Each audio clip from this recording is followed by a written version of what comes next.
Well, let's talk about Superman first. So I've said this many times that I really felt like this was my Superman, and I've talked about it in other videos already. But I want to know for you guys what moments were like would be in that theme where you went, that's my Superman. I don't know if those are the words you would use, but what scenes would represent that for you? If you get my question. Golly. Yeah, those like quintessential Superman What are moments. those? Yeah. I mean, honestly, the first thing that always comes to mind is that trailer shot, like that shot where the canisters are exploding and he grabs that little girl and like braces the back of her neck and like, cradles her form in his. But what was she doing? When I watched the movie, I was like, why is she just there? Kids are always just wandering Kids around. be living, just standing. Kids just go aimlessly. until hydrogen you tell tanks. them I'm where gonna to stand go. here. The You know, it's a context, spot. the context of the movie was like, why is she just like What's she there? doing? Like That's, she's clearly a giant monster. Yeah. I mean, I really loved how casual he was in the suit in a way. It's like there's so much of like, I just kept feeling in all these interactions, and certainly I know you guys have talked to Tay on other videos already about him saving that squirrel. Oh no, we haven't. That's a moment for me. I was gonna say the Freaking squirrel. save that squirrel, and like Huge moment. It's another one of those things where I'm like, that's like people getting saved in these movies has already become a thing that I see and go, oh, they did it this time, like how lovely, because it's kind of what all this is about.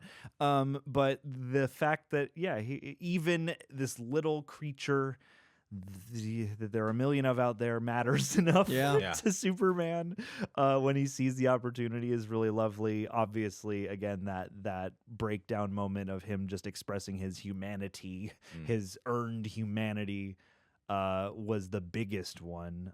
But I'm curious to know what others you would reach for. Kaiju fight in general with him trying to hold up all the buildings, because like Superman, I see as a force of great strength to defend.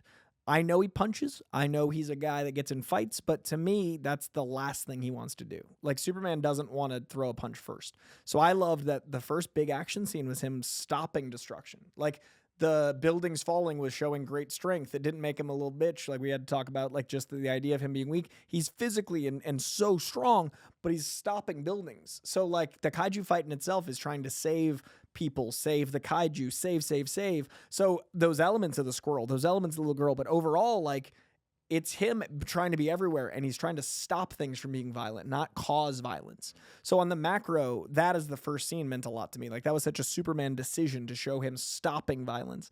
And then, I mean, I loved that the mislead of the Justice Gang going to the war and him trusting to have the life saved of the little girl, him trusting to have his friends be able to support saving others. Like, you need to believe in other people, and you need to be able to do the thing you promised. He was always making choices, but he was always like doing the right thing, but it never felt obvious. It never felt like, oh, of course that's the right thing. Like this film was about choices. We got to watch him make choices. He didn't choose to go to the war-torn country. He did join them, but he chose to save the girl he promised to save.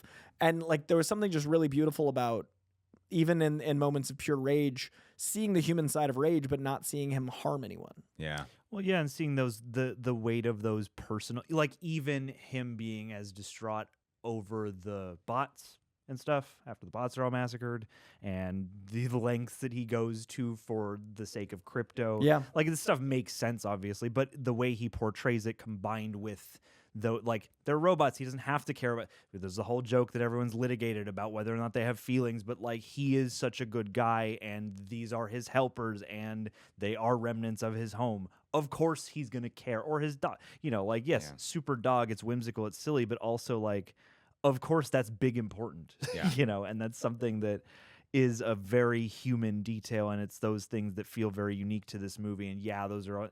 I feel like there's so much of the Superman performance and character that are perfectly synthesized between writing and performance. Yeah. I mean, all life is precious in Superman. I mean, we talked in another video extensively about why I love that scene so much. So I'm not going to just repeat it because I imagine I'm going to repeat it in the live stream already. So watch that other video.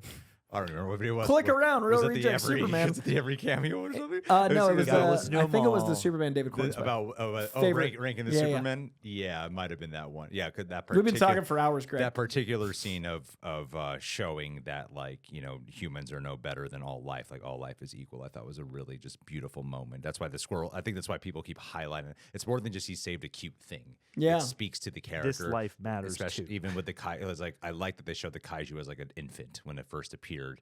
That way, you as the audience can also see it as an infant when it's like this massive creature versus the trailer when you see it, you're like, oh, big threatening thing. Right. When you're like, oh no, this is just like an animal. you know? It's just lost. Yeah, it's an animal who's lost. So it's sad. It's actually sad what happens to it. You know. I also got a lot out of the interdimensional, like pocket dimension, because that's weird shit. And I feel like Superman doesn't get to get as weird as he is in the comics often.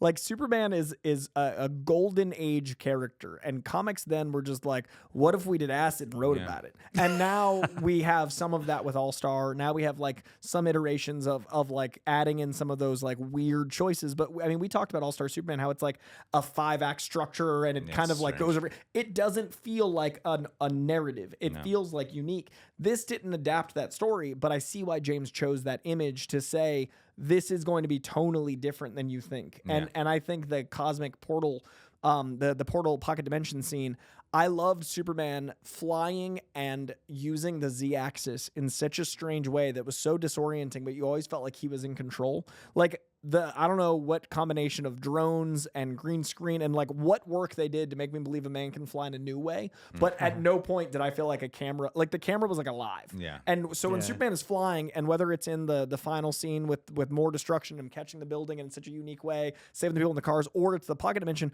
whenever Superman flew, it felt so like someone walking. Like it felt so like doo-doo-doo-doo, but fast. You know what I mean? Like the flight to the Fortress of Solitude, like that felt like Top Gun. That felt awesome. But when he wasn't like, it felt like, oh yeah, I can just do this. Like the Z-axis meant nothing, and I love that. It was so like that, like a character, but Corenswet had to act that. Yeah. And I feel like people don't get credit, you know, once a stunt is happening at like the acting during it. So like, I think a big Superman moment for me was when I was like, oh, that guy can fly, crazy. Like I didn't think of it again. And that's incredible work, because spoiler alert, I don't think David can fly. Well, and they do convince you really nicely of the camera, because like so much of the flying is done with angles that would be rather impossible to achieve with just a cameraman. It's like, you know, that's part of the difference between like the Lord of the Rings and the Hobbit, as you start to notice in like the Hobbit movies, the camera's like whooshing around in places you could never get a camera. And in this movie, I was frequently marveling at, in the flying sequences, how it felt like they skydove a cameraman up there or something, because they're these crazy wide angle lenses and they're moving so kinetically that it all feels like you're there somehow, even though it's impossible. And that's an element of movie magic, and I think that's a thing that we are up against with blockbuster cinema. And one thing that I think is a little more off the beaten path, but is crucial to a movie like this, a big spectacle, an important spectacle. You know, you got to be able to show us some movie magic that's unlike anything we've seen before. Right. And that was an instance of something where I was like, you know, this might not be worlds away from things I've seen before, but this is a new version of flying that feels viscerally different than what I'm used to. Yeah. What do you guys think about I mean, we only got like 13 to 15 minutes left, so I want to make sure we're staying a little tight right now. All right, let's go. So the action was the Loved thing. it. Move on. Like when it comes to action scenes, you know, that is from the previous iterations of Superman, specifically the Snyder time. Like action was the main thing that was like talked about a lot, and people were really wondering how that's going to turn out. And like, I think on like a visual cool level, still my favorite fight was probably still just on the visual side, the Smallville fight, but emotional context, I feel I got so much more out of the fights here, even if I don't feel like if I was just to pull up a clip of the fights, that's what I'm trying to say. If I just pull up a clip or just get some snippets, I'd be like, well, the Snyder one looks like cooler, just that. But context, emotional wise, I'm like, I actually prefer this stuff because I'm so like when he's like flying back to Fort Solitude when he realizes Krypto's been kidnapped. Yeah. Like that, you know, like the flying is so cool in Zack Snyder's. But that scene, for some reason, I'm like, damn, there's just like, I'm so hooked into what's happening, why he's flying right now. Yeah. Yeah. Well, yeah, it's all the content. Like, this one doesn't have as much of a like, oh man, that's the oh shit action sequence. But every action sequence, There's like a cool moment where it comes up and it's a spinning thing. Yeah, That's, like, yeah, cool. yeah. It's a pretty No, cool little well- bubble moment. I like the bubble moment. no, Nice I'm not. little wonder. I'm not saying. Yeah. I think there The are Superman things. stuff I'm talking specifically. Oh, okay. Yeah.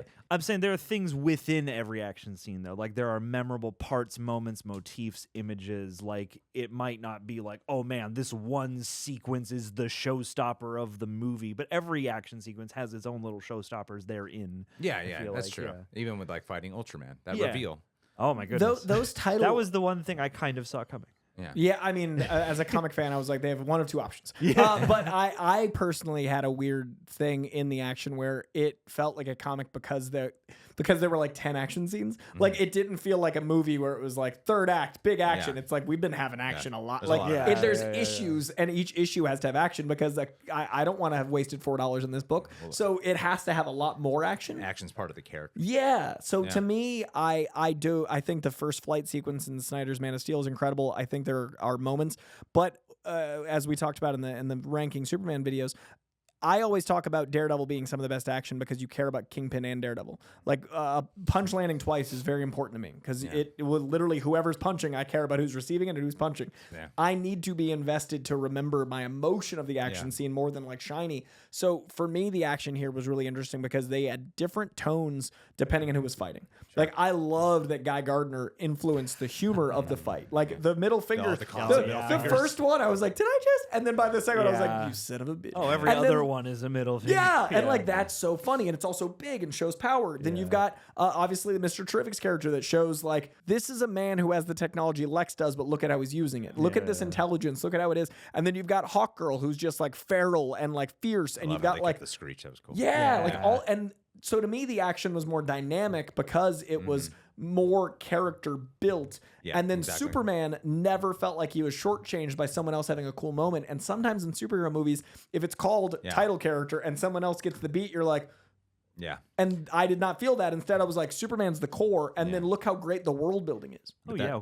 No, what were you I was just gonna say, like, that was one of the crazy things. Like, there's so much action in this movie and so many highlights. And Mr. Terrific's Wonder got an That applause. was crazy in People- our theater. people Wicked. And applauded. that was like 100 people. Like- I cannot wait to see that with 300 people. Like, we went to a screening that wasn't like really as a hype of a screening as you might think. Like, people were actually kind of reserved. There wasn't as many people as you would think. It wasn't jam. It wasn't a movie premiere. There were screening. space. I'm in the losing room. my There- mind in anticipation of a full house. There were Yeah. there were a lot of like, you know, people who were critics who were like cynics ready to like let's judge us. Also, And so- producers that were like, Yeah. So there's that. So like when Mr. Terrific scene, the Wonder got an applause. It was like, oh shit, that scene really worked. And it was like Yeah. one of the coolest scenes in the movie.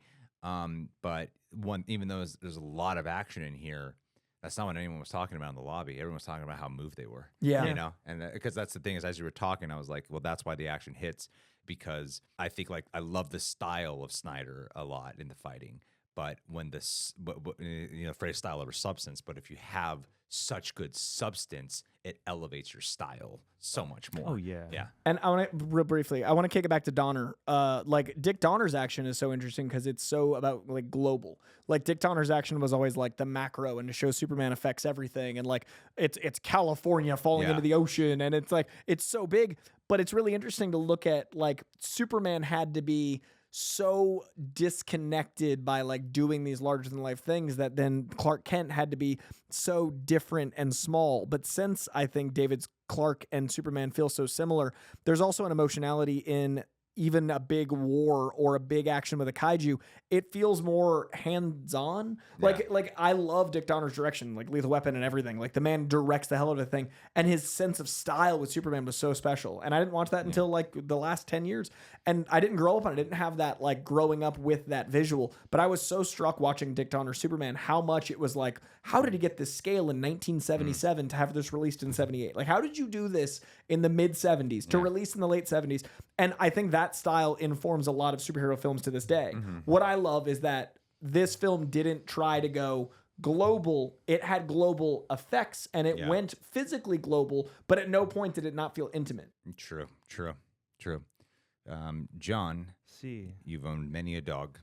Let's talk about, I want to make sure, but before we wrap up, okay, let's hit Krypto, Authority Girl. What's her name?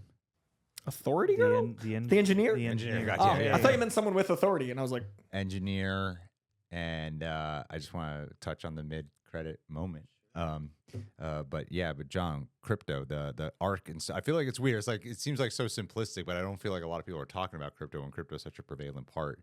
Maybe because not a talking character, but that relate. Like in the beginning of the movie, he doesn't tell Krypto to come. He's like, stay. You can tell he's like, he's a little annoyed. He's annoyed with the dog. Yeah, and by the end, he relies on the dog to help out. But what'd you think about Krypto? Well, yeah, it's a beautiful kind of honing in of the nature and accepting of the person. I mean, from the human vantage point, you're like, well, this dog just needs some training.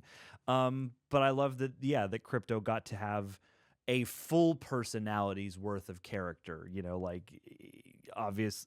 I think you see Superman's dog and you think just that, Superman's dog. And I'm like, no, oftentimes he's not doing what Superman wants him to do. Yeah. And I think it's really easy to get people on board with a dog, and having Lex kidnap and torture, like all that stuff was way more than I was expecting. And obviously it plays on your emotions if you're an animal lover at all. It's not going quite as hard as like a Guardians 3 is.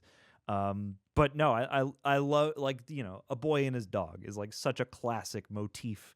And the way that Krypto, for a completely animated asset, in fact, felt like a real living, breathing remnant of home. And like something to kind of keep you in touch with the playfulness, but who can also come in clutch when action's breaking out and stuff like that. I thought was really charming and unique. I think that's so well said.